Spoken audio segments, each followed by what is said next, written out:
3 a.m. I couldn't sleep. Let's not get a copyright strike. And I realized something, that I did my layout for the next drawer, and it's something that I've made this mistake before, so you got to be careful with this. Now, initially, I had this lined up this way, right? Because it made sense. It just, I'm also left-handed. I'm a little ambidextrous. But, you know, that's how you grab it, that's how you put it in. But I'm cutting from the bottom. So what does that mean? Well, obviously, it would be reversed. So, always keep in mind that you want to be able to grab tools with your dominant hand. So if you're a right-handed person, when you do your mock-up from the bottom side, grab it with your opposite hand. This way you kind of get a feeling of how it's, you know, best. Especially with cutting tools like this. Because the idea is, for safety, I want this to, I want the blade, and I'm going to pre-cut it. Okay, and I'll show you how I'm going to do that. I want the blade to kind of be snug inside, you know, so this way it doesn't flop around or do anything that could be, you know, could be dangerous. So another thing I wanted to mention is the way you're going to organize your tools. Now, if you remember, the yellow one had sockets and wrenches, and obviously sockets and wrenches go together. The other one had screwdrivers and pretty much anything that's meant to take apart a screw, you know, Phillips and flathead, and a couple of the Torx bits. Here I have drivers, mostly because I had nowhere else to put these things, and cutting tools like the blade for the scraper tool, as well as my box cutter, which whenever I do my cleaning of every single tool, the blade on this is going to get replaced. And my X-Acto knife that you've seen me use so far, it will be going in here. And one of the things that at first glance doesn't seem like, why would it belong here, is the hammer. It's going to fit perfectly with the old school impact driver. And the idea is to keep things in a logical kind of order, you know. So obviously sets will go together, and this being the kind of tools that I'll use all in conjunction with the hammer. That being said, I totally lost track of what I'm doing, but it is 3 o'clock in the morning, and I thought I was supposed to go to the doctor tomorrow, but I'm not. So I said, screw it, I'm gonna do this because I am not normal. Alright. One eternity later. One of the problems that you may face, as I was cutting, everything shifted. As you can see, there's an angle. So what I wanted to do from the inside did not mesh with the outside. This is bad. Now you have a huge gap. I can stick my finger in. And this just, the whole idea of having the system is to get the at-a-glance inventory. So whenever you see the black underneath, your mind will be like, oh wait, well, what should go there? Until you realize that, oh, this is the thing I cut poorly. So I have two options now. Option A, start over. Now starting over is annoying. I don't know about you, but me personally, I despise when I have to redo the same work again, especially, and then literally this is the last thing I did. It's possible that I was tired. Or option two is somehow fill this in with material. Now, if you have a at least a clean cut from the cutout like this is here, and as you can see, this was my original cut, which tilted the whole thing over. I can reuse part of this and somehow glue this in, but this also gives me the opportunity to shift this further to take into account this poor cut up here. So I can cut even more from this area, because initially I tried to cut the least amount possible. I was doing everything I could to minimize the visual discrepancy. So if I decide to use this and somehow glue it, then I can cut less from this piece and more from the remaining mat. And this way, well, we'll see what happens. I managed to cut this little sliver here. Already glued it with this craft type glue, only because the rubber cement is very sloppy and very, I still want this to have a neat, tidy appearance. So I'll just leave it like that. I'm gonna let this thing dry for now and move on to the next one. Yeah, see, I just moved it and it's not sticking at all. So we're gonna have to find another glue. This is crap. Wait. Utter crap. Problem is, it just ruined the surface I was trying to glue. Alright, so I had to switch glues. I used crazy glue just because of this, whatever, like the Elmer's type of glue is crap. I guess it gets absorbed into the foam way too much to the point where it doesn't stick. So it's drying now, whatever. That particular one, I know I'm going to have to redo in the future, but since there's so many of them now, I just want to get it over with, and I'll deal with that once the glue breaks off. So here's an example of, well, this is actually a pretty crummy one as well. I don't know if you can see here, that massive gap there. I should probably do this from scratch, but this is also a pain in the butt.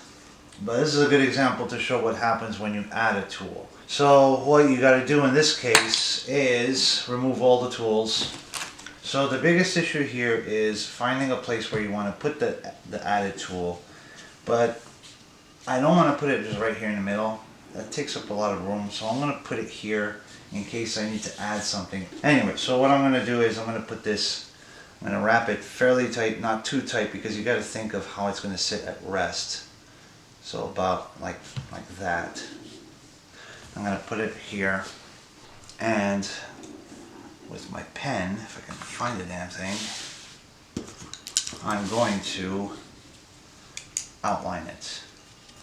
Now again, I'm going to put this flat the way it's going to rest normally. And before I actually draw anything, I'm going to mark down its width, where it's going to stop.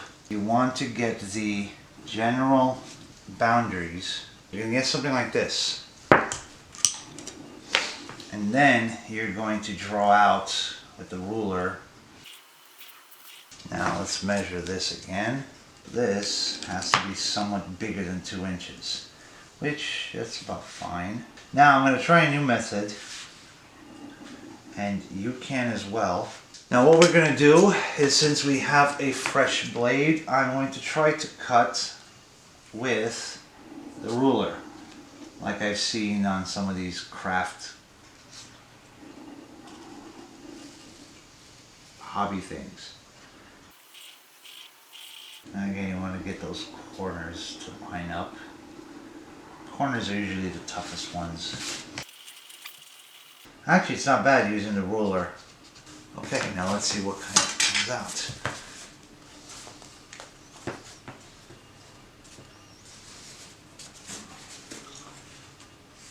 Now you can already tell where my first cut was right here, how this went almost clear through, but already on the other edge it didn't. So what I'm going to do is I'm going to try to nudge the cut. I'm going to put the blade back in. Alright.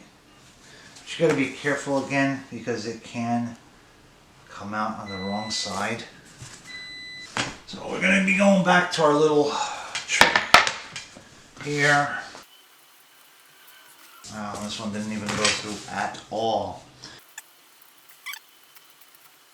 Let's pop this guy out.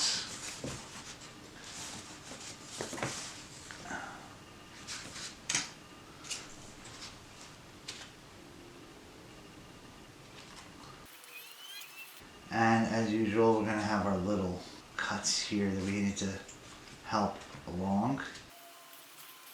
Okay. Gonna pop it out. There we go.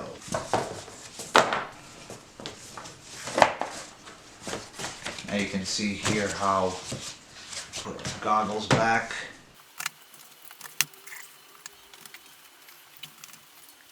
Now let's see how this fits.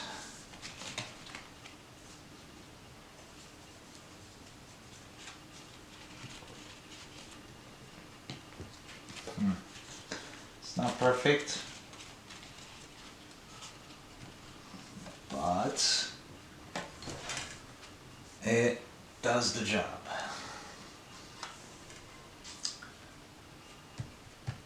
And there you go. We just added in the tool, it's all good, and we can move on. Okay, so I let this thing dry for about an hour. The Crazy Glue dries much faster, but I wanted to be sure. So let's do this first one. Now there's a little, not sure if you can see it, running there. I did cut carefully. I could have probably made it a little deeper and wider, but eventually this blade is going to do that anyway. So this one's going to be the only tool where I'm going to be careful how I place it, and I'm showing you, like the various places. As long as I don't do that and slice it, it should be fine. And now it's snug. It's not resting on anything, not raising the well, maybe a little bit here, but that's fine. Okay, so we can move on with the rest of these stupid tools. Okay, so we finally got this one done. Those are a little bit of an annoying, it's going to take a while for those holes to loosen up. And obviously these are a little tight. You can see here how the glue did its job. It'll be okay for now until I can redo this entire shelf, this entire drawer. Now I did do a little cutout here so you can grab the damn cutter, because when I put it in, it was impossible to get out without pretty much lifting the entire mat. So it's still a little tight, but at least now you can grab it out. Okay, so we are finally done with this one, and I gotta say, the new blade made the cuts a lot easier. Now this particular one is not my best, but then again, I didn't have a lot of choice. It's very thin along each, along this section. So what you could try to do is make sure that you don't have, like if you were to cut it, that cross section has enough support.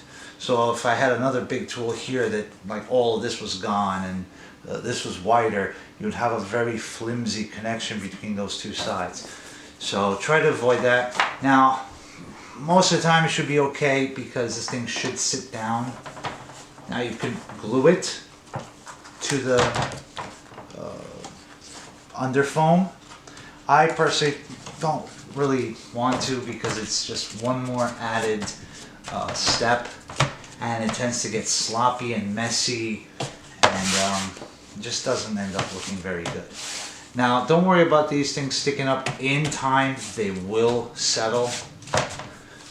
So now we're going to put our tools back one by one, and you'll notice that some of them have the cutouts. Some don't, because this one's easy to grab. Now you're gonna prove me wrong, aren't you? Freaking thing. Get back in there.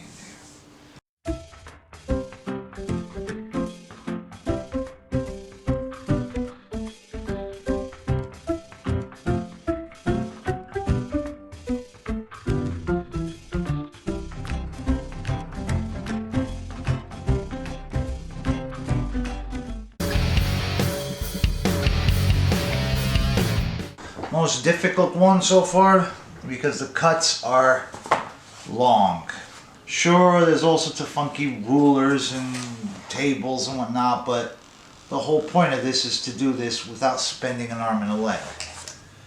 So the best you can hope for is just having a steady hand, trying to go slow, and on a cut like this, I recommend starting off with a fresh blade.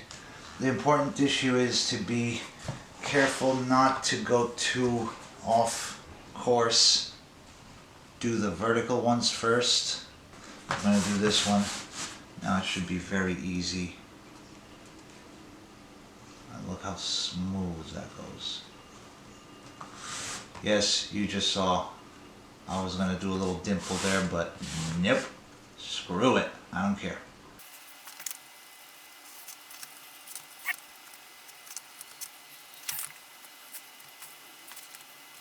Alright, and now this last funky cut right here.